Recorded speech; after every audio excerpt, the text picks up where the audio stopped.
A ver, ¿quién de ustedes se va a hacer la primera pregunta? Voy a parafrasear aquella vieja película de Woody Allen, cuando decía todo lo que usted quería saber sobre sexo y nunca se atrevió a preguntar. Bueno, entonces, por ejemplo, Jimena, todo lo que siempre quisiste saber sobre tu papá y nunca te atreviste a preguntar, hoy es la oportunidad. Jacobo, con la misma, yo que también tengo hijas, te puedo decir todo lo que siempre quisiste saber sobre tu hija y nunca te atreviste a preguntarle. Aquí tienes el chance. Tú sabes lo difícil, es que nunca me he hecho esa pregunta. No, Mm. no crea. Este, yo tengo una relación con las mujeres. Para mí, las mujeres las admiro mucho, pero son una cosa totalmente extraña. Yo niño, cuando veo una niña, lo que me asombra es que viviera en una casa y cómo se movería dentro de esa casa. Cuando Jimena empezó a crecer, yo me di cuenta que había una niña en mi casa. Entonces lo que hice fue que empecé a pintarla y hacer una especie de épica con la pintura del crecimiento de esa niña. ¿Qué me extraña? Bueno, que sea mujer. En Nueva York, en verano, las calles se llenan de mujeres, no hay casi hombres. Y yo le digo a Diana, los aliens tomaron la Tierra. Porque la mujer es incomprensible para uno. Más uno hace esfuerzo, más extraña es. Entonces a mí lo que me gusta es esa extrañeza. Porque es que a mí me gusta vivir las cosas a través de las otras gente. Por ejemplo, a mí me gusta viajar con los cuentos de otra gente. Por ejemplo, cuando Cabruja viajaba, Diana no quería que nos casáramos porque Diana quería viajar. Yo le decía a Diana, yo viajo todo el tiempo. Y un día la llamé y le dije, mira, vamos a hacer el primer viaje. Y era que Cabruja acaba de llegar y me iba a contar su viaje. Y a mí me encanta viajar. Muchos amigos que viajan pasan sus diapositivas y van contándome todas sus historias y yo puedo pasar 2 o 3 horas oyéndolo. Porque me encanta viajar a través de otras personas. Pero ya de hecho tú también has viajado mucho. Sí, pero fue después. ¿Después cuándo, Jacobo? Después que yo empecé a viajar, Cabruja no viajaba. Entonces yo creía que él tenía la misma curiosidad y corría para contarles cuentos, pero no le A interesaba. ver, cuando Jimena nace, Jimena, ya que tu papá es un poco, se parece al jabón, se resbala, es tan difícil de asir, de agarrar. ¿Tú me puedes hacer el favor de hacer entonces tú la pregunta a él? La que tú nunca le has hecho a tu papá. Tú siempre has dicho que querías que yo fuera botánico Sí, botánico, o ceramista. ceramista, Ajá, pero jardinera. Ok, pero esta es mi pregunta. En toda honestidad, sabiendo la vida en la que crecí, que yo crecí en museos, en galerías, en conciertos todo el tiempo, esa fue para mí era absolutamente normal, ese era mi universo. ¿Tú creías realmente que tenía lógica que yo no fuera a ser artista? Bueno, me hubiera gustado que no lo fuera, ¿Por qué? porque acuérdate que yo tenía 53 años cuando nació Jimena. Cuando Jimena podía oír esas preguntas, tenía 8 años, yo tenía 61. Y siempre soñé aislarme en un sitio que una granja, llevamos un poco de gente a vivir ahí en esa granja. Y claro, imaginaba a Jimena que se casara, que hiciera botánica, veterinaria, que su marido fuera lo mismo y que pudiéramos vivir en un pueblo que nosotros mismos construíamos. No, Una vez más viviendo la fantasía de otro Jacobo. sí. Pero resulta que Jimena salió músico y me cambió todos los proyectos. Yo no soy artista porque quiero ser artista, en el palabra, porque yo creo que todo el mundo es artista. Todo, una enfermera, todo el que tenga la intensidad de vivir ese instante, de quedarse en ese instante, ese es un artista en el trabajo que sea. Y muchas veces esa gente tiene más vida interna que los que nos llamamos artistas. Uno empieza a hablar de uno. Lo único diferente que uno tiene cuando es artista con la gente que no es artista, que uno habla mucho de uno y los otros no hablan de ellos. Y cuando hablan, uno se asombra. Bueno, entonces, para que no sigas hablando de ti, hazle la pregunta a Jimena que no le has querido hacer desde que comenzamos. No, y que no le he querido responder. Ajá. Entonces, nosotros hacíamos el tiempo de Jimena y el tiempo de nosotros, desde que tiene 3 años, 4 años. Y la primera vez que ella tuvo poder de su tiempo fue en Berlín. Y fuimos a un parque. Nosotros teníamos que hacer lo que ella dijera, porque ese era su tiempo. Yo tenía en ese momento 58 años, 59 años. Y fuimos a un parque que había esas cosas que son unas pirámides de mecate y que son muy flexibles y es muy difícil subirlas. Y Jimena, que estaba con un vestidito chiquito, sube ahí, papi. Y yo, Jimena, bueno, subí 1 metro, más alto, otro metro. Llegué como a 10 metros, pero el miedo era tremendo porque eso se movía. Si no entra Diana, no me salva, porque ella estaba ejerciendo su poder. Porque lo que pasaba es que cada 3, 4 meses nosotros nos mudábamos, antes de que yo entré al colegio a los 6 años. Nos mudábamos a México, a Nueva York, aquí, a Berlín, y yo entraba en un kinder diferente cada 3 o 4 meses. O no entraba al kinder si era muy poquito tiempo. Entonces, claro, los días se llenaban en que había que montar la exposición, estábamos todo el día en el museo, o había que visitar a gente, tener reuniones, etcétera. Entonces, para ellos poder tener su tiempo y yo tener mi plan y el plan de ellos, siempre se dividía el Y no tiempo. es muy raro nacer, por ejemplo, en un hogar donde el Señor puede ser tu abuelo y esa especie de estar saltando de un lado a otro que no te permite cultivar amistades de kinder o de algo. Por alguna razón que- no... Pero regresábamos. Sí, pero por alguna razón yo nunca... Eso nunca fue un conflicto para mí. Para mí... Y esto es una cosa que te quiero decir, papi. ¿A quién? ¿Amigo o tu papá? No, mi papá. Ajá. Que a pesar de que esto no sea una pregunta que me estás haciendo, pero que yo soy muy agradecida de la manera en que yo crecí.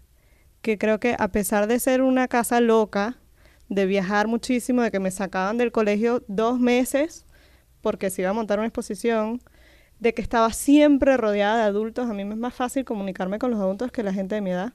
Me cuesta muchísimo porque no crecí haciéndolo. Crecí teniendo que comunicarme con gente mayor. Y yo eso lo agradezco muchísimo. No hubiese querido ninguna otra infancia, a pesar de que yo estaba muy clara de quién era él desde un principio. Y yo creo que también porque mi mamá estaba muy clara, mi mamá nunca lo obligó a él a ser quien no era. Ella estaba muy clara desde que ella pidió que ella quería tener un hijo, de que él iba a ser un padre Que hasta además donde él tu papá pudiera. también pues. le lleva una buena edad a 20 tu mamá, años. 20 20 años años. se llevan. Entonces, como mi mamá estaba muy clara en eso, yo también estaba muy clara y estaba muy clara que mi papá no le podía pedir que fuera a la patinada de fulanito porque yo, ¿sabes? O que fuera a la Caracas de antaño del colegio a bailar un vals conmigo enfrente de todo el mundo. No tenía nada que ver con él. Entonces, porque yo estaba muy clara en eso, nunca fue un conflicto. Para mí era más bien perfectamente entendible y normal de que él no fuera. Y me hubiese parecido extraño que fuera. Entonces yo siempre tuve como esa doble vida donde... Y él siempre te contó a ti quién era él. Sí, él siempre cuenta muchos cuentos sobre su Pero infancia. si yo te pregunto a ti ahorita, Ajá. Jimena, ¿quién es Jacobo Borges? ¿Cómo lo defines tú? Si Eh, dices algo malo, no te saludo. No, eso es un chiste. Creo que es un curioso, estudioso, incansable, workaholic, extremadamente intenso, un chorro de ideas, tsunami le decimos nosotros porque es una energía avasallante, no se cansa nunca, y a veces eso es contrario a mi personalidad, porque yo no aguanto tanto, bueno, nadie aguanta tanto como él. Sara Berna soy yo también. También se echa unos melodramas ahí. Pero él vive siempre a un 200%. Ahora, me llama mucho la atención, Jimena, que no has dicho en la definición de tu papá que es pintor. Porque es mucho más que eso. Claro, es mucho más que eso. Yo conocí a tu papá cuando él era un dirigente político. Venía de ser un prominente miembro de la dirección del Partido Comunista, fundador del MAS, y no era miembro prominente del Partido Comunista, sino del MAS. Del MAS, pero pasa a ser un prominente dirigente del MAS, y por su talento creativo le dan toda la creatividad pues de las campañas. Entonces, por ejemplo, ahí es donde yo me entero que Jacobo Borges es un gran pintor. Y un buen día, Jacobo, tú decides dejar atrás la política para dedicarte solo a la pintura. ¿Qué significó eso para ti? No solo a la pintura. Yo durante como 12 o 14 años me dediqué a un proyecto social en San Diego. Y toda la economía que había hecho en todos esos años que habla Jimena, lo invertí ahí. E incluso yo tenía una exposición en Córdoba y habían hecho toda la propaganda y me estaban esperando. Y el museo tenía su nombre así grandote, mi nombre. Y me llaman. Y cuando me llaman, yo no he hecho nada. Yo estoy pintando como con 40 niñitos en el pueblo. Y ahí agarro el teléfono. Y me dice, las obras deben estar ya aquí llegando. Yo me quedé un ratico en silencio porque tenía que decirle que no había obra.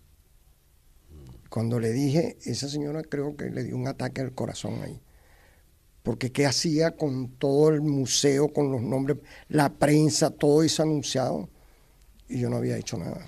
¿En qué momento empiezas tú a pintar? Bueno, tú sabes que la historia de él de chiquito, la gente que no cree en vidas pasadas, yo siempre lo he creído, Esto me gusta. A ver.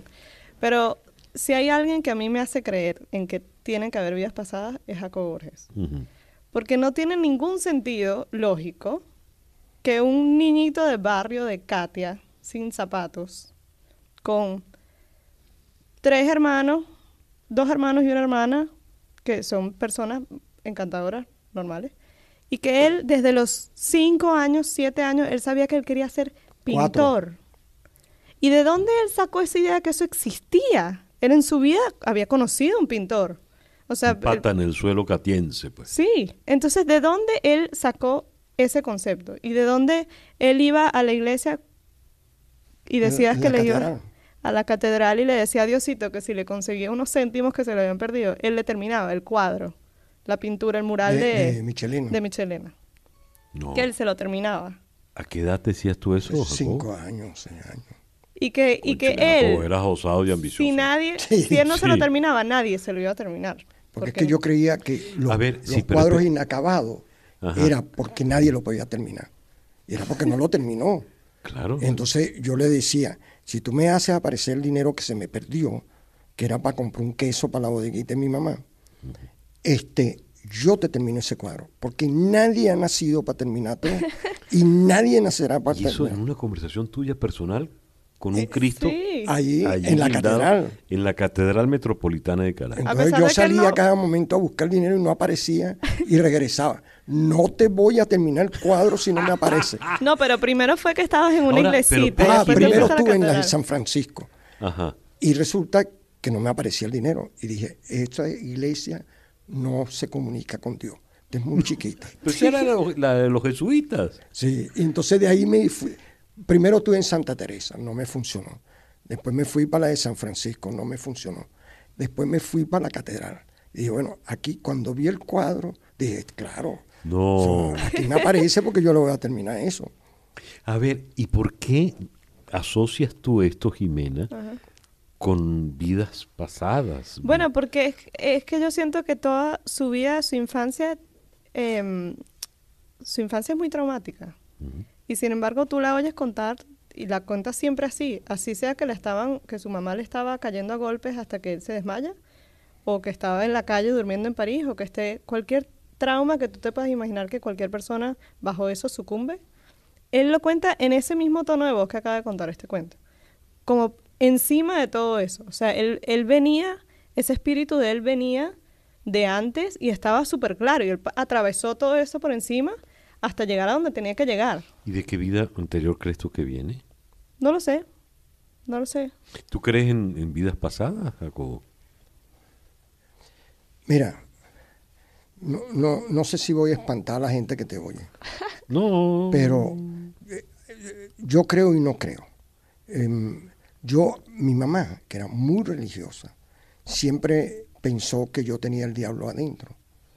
Porque tú sabes lo que es que un niñito de 5 años o 4 y pico, no creo en el niño Jesús, ni en Dios, ni en nada. Yo hacía cosas que me apeno. Mi mamá era súper religiosa. Yo no morí casi porque ella no me llevaba a médico, porque ella no creía en eso.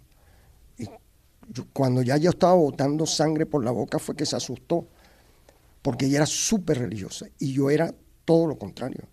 Y decía barbaridades impresionantes para la edad Me que estoy yo tenía. imaginando, por ejemplo, Katia, Caracas, 1935, 1936 más o menos. Sí, había una vaquera ahí enfrente. Yo bebía leche de vaca ahí en Katia.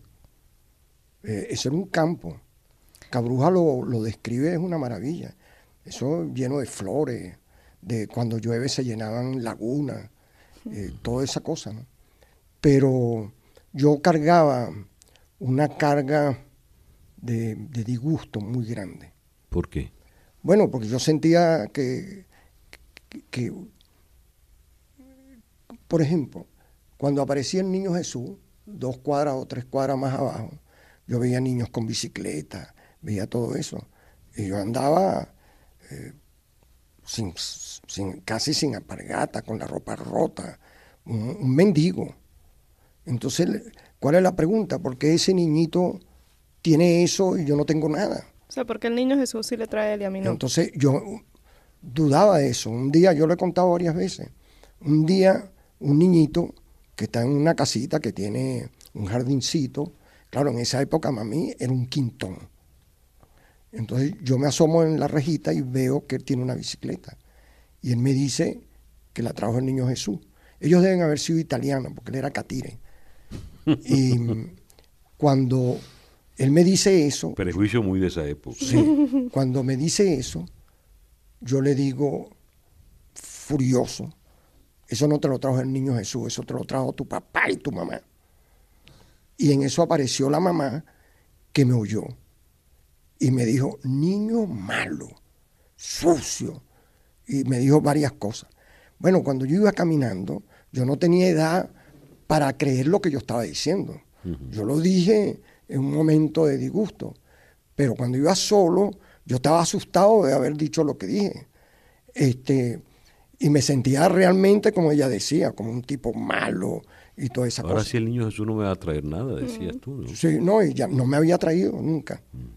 Yo sabía que no me iba a traer, ya le había traído a él, pero el futuro era igual, no me iba a traer. Y son cosas que uno no comprendía. Pero al mismo tiempo, fíjate, eso que cuenta Jimena con mi mamá. Bueno, a mí me ayudó mucho Aquiles Nazoa a los 17 años. Aquiles me ayudó a perdonar a mis padres, a entender por qué es que hacían las cosas. Y la verdad es que yo hoy lo cuento con alegría. Gracias a lo que hizo mi mamá, yo no sé qué hubiera sido yo, porque yo tenía la rebeldía y la violencia interna sin atadura. Pues. ¿Tú sentías que no pertenecías, que merecías estar en otro sitio, que no... Sí, que FedEx te dejó en el sitio que no era, pues? Sí, sí. La relación mía con Jimena, porque yo la he visto crecer y cada vez es más fuerte. Ella viajaba pequeña con un caballo. Imaginario. Ese era un drama, porque decía que no cabía en el avión y entonces no se quería montar. Una vez en México... No cabían los ascensores. México, en un edificio, se abre el ascensor y los que están en el ascensor están esperando que entremos. Yo entro, pero Jimena no se ve. Jimena no quiere entrar porque dice que no cabe el caballo en el ascensor. Y yo desde adentro... en ese momento, Jimena? No sé, como 7. Sí, desde adentro yo le digo, Jimena. Entonces los mexicanos dicen, señor, perdóneme, meter un caballo en un ascensor no es una cosa inteligente. Y yo digo, Jimena, mete el caballo. Bueno, por fin, empujado por Diana, entra ella y ellos ven esa niñita entrando al caballo. Pero lo que voy a contar es esa No, pero cosa. ya va. Tú sabes que... Todos hicieron parte de la fantasía. Sí, Sí. todo. Todos en el ascensor se apartaron Se para que entrara el apartaron, caballo. sí, sí. Más de uno, supongo Todos que aplastados inclusive contra la pared. Se Sí. quitaría la cola del caballo. Exacto. Te voy a contar, Pero- déjame que se me va a No, pero es olvidar. que ese cuento, ese caballo lo perdí. Es muy extraño porque los niños sienten cosas que no saben por qué las sienten. Lo perdí cuando fuimos a Berlín y se acababa de tumbar el muro, se acaba de caer el muro. Nosotros pasamos mucho tiempo antes del muro y después. Y estaba la planicie esa que quedó de un lado del muro. En Alexander. Y nosotros estábamos caminando por Alexanderplatz. Alexanderplatz, estábamos caminando por ahí y había como una colinita y unos tipos con como unos planos, una cosa. Y entonces nos acercamos donde los tipos y resulta que ellos tenían los planos del búnker de Hitler, que era justo abajo. Ese día yo perdí el caballo, se fue. ¿En qué momento te vuelves cantante, Jimena? ¿Cuándo te llama la música? Que es una vocación como tan primaria, Sí. tan de nación, ¿no? Tan fuerte desde el primer momento. Mira, nosotros vivíamos en Berlín, en ese momento tenía yo 2 años y medio. Y yo tenía un tocadiscos Fisher Price. Y mis papás le dañaron el radio, de manera que yo solo podía oír cassettes. Y tenía una colección de cassettes de todas partes del mundo en francés. Entonces yo metí y sacaba mis cassettes. Era obstinante probablemente porque era play, stop, play, stop. Pero ¿Qué claro, tipo de música había allí? era música infantil, pero Como en 50 en todos muchísimos los idiomas. idiomas. Pero siempre canciones infantiles, pues. Y un día yo regresé del kinder y mi papá, que siempre oía, en ese momento realmente él pintaba durante el día, pintaba durante la noche y dormía en el día. Pero sin ninguna... Se acostaba a las 9 de la mañana, pues. Dormía y después se levantaba a las 6 de la tarde y empezaba a pintar y pintaba toda la noche. Entonces, cuando él pintaba, él tenía música, pero cuando yo llegaba, él la quitaba para que yo pusiera mis cassettes de música infantil. Entonces, un día yo llegué y él tenía todavía su música prendida y no la había quitado. Y yo me la acerco a su tocadiscos, bueno, ¿qué es eso? Entonces, él saca el cassette y dice, bueno, esta es la flauta mágica de Mozart. Entonces, yo me agarré ese cassette Muy infantil, muy infantil. para un oído infantil, Sí. ¿no? Por cierto. y ese cassette no dejó de sonar por 4 años. Nos volvió loco.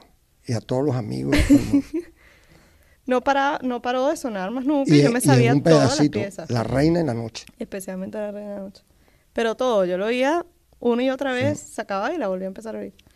Y además, antes de eso, que es una experiencia muy bonita, la Camerata de Caracas ensayó en el taller de mi papá, como por un mes, toda la Camerata de Caracas, todos Eran como los 30 días, personas en la casa. cuando yo tenía como 1 año. Ujú. Y yo me sentaba frente a la Camerata de Caracas a oírlos ensayar todo el santo día. Isabel Palacio aparentemente decía que cuando Jimena arrugaba la cara y se iba, estamos desafinados, empecemos otra vez, estamos mal.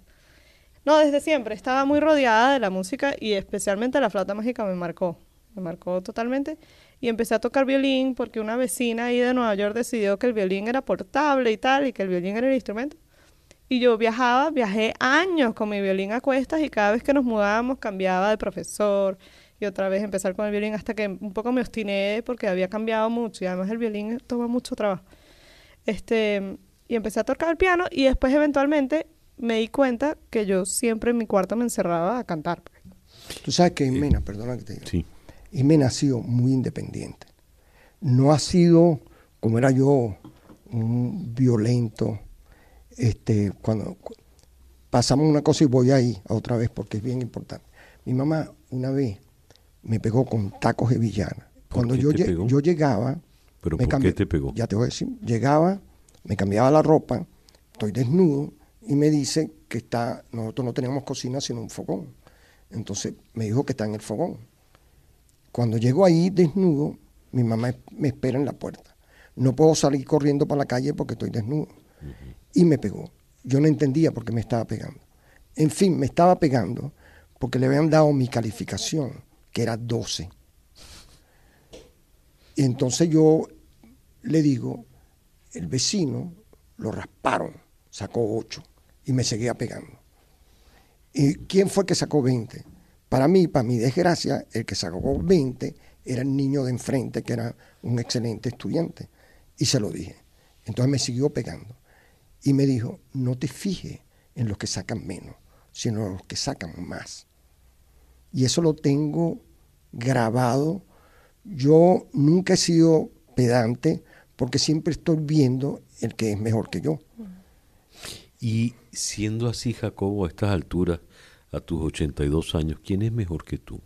A estas alturas, Empezando por Miguel Ángel, por Rembrandt o Kusai, que es mi... pero de los vivos, y de los vivos, ¿a dónde, cómo te orientas? Cantidades de artistas que yo considero importantísimos. Soto, por ejemplo, en Venezuela. ¿Cómo te orientas tú? Lo digo porque le quiero confesar a los oyentes que ir a la casa de los Borges es una aventura. Y es una aventura que va desde lo artístico hasta lo bomberil. Lo digo porque uno entra y cada espacio en la casa de Jacobo Borges es un taller donde él trabaja sin parar. Y los espacios que Jacobo no ha invadido son espacios de Jimena, donde ella tiene pues sus videos, sus músicas, su piano, sus partituras, y donde ella va desarrollando sus sueños. Y el espacio bomberil es una azotea a la que hay que subir por una escalera a prueba de vértigo, donde Jacobo lo obliga a uno a subir para ver la ciudad de Caracas. Siendo una casa de artistas de esa dimensión, me interesa mucho saber, por ejemplo, ya tú decías, Jacobo, artista es cualquiera que viva a profundidad un instante y lo convierta en una obra de arte, vale para una enfermera, vale para cualquier persona. ¿Qué es para ti el arte?